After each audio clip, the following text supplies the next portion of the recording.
రైతులు ఏదో సూసైడ్ చేసుకోవడం, ప్లాన్స్ తో పోవడం, తోసుకొని ఒక ఆడామిని కాళ్ళు చేతులు కూడా ఇంచెట్లుగా చేసినారు. మాకు టోకన్లు ఇవ్వలేదు సార్. పంట సంవత్సరం పంట మొత్తం కిందనే పుడుస్తుంది. రైతులు ఆత్మహత్య చేసుకోవాలి. మేము మామిడి సంవత్సరానికి ఒక పంట, ఆ సంవత్సరానికి ఒక పంట మీద ఎన్నో అప్పులు చేసి ఎప్పుడంతా ఎట్ట తీర్చేది.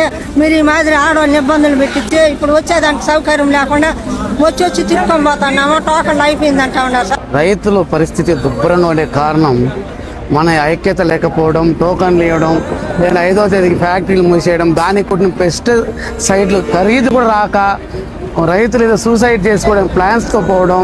మామిడి పంటను నమ్మి రైతులు మొత్తం చెడిపోయి ఉన్నారు. మేము రైతులందు మిమ్మల్ని కోరుతున్నాం, ఫ్యాక్టరీ దగ్గర వచ్చి మాకు షిప్ ఇప్పించాలని మేము మరీ కలెక్టర్ గారిని కోరుతున్నాం. రైతులు ప్రతిరోజు ఎదురు చూస్తుంటారు. ప్రతిరోజు తన మామిడి చెట్టును ఒక బిడ్డలాగా చూసుకొని ఈ చిత్తూరు జిల్లా వాసులు ఒక బిడ్డలాగా చూసుకొని సంవత్సరం పొడవునా ఆ పంట కోసం వెయిట్ చేస్తుంటారు. అట్లాంటి పంట నష్టపోతే మాకు మరణ శిక్ష మరియు ఆత్మహత్య చేసుకోవడమే శరణ్యం.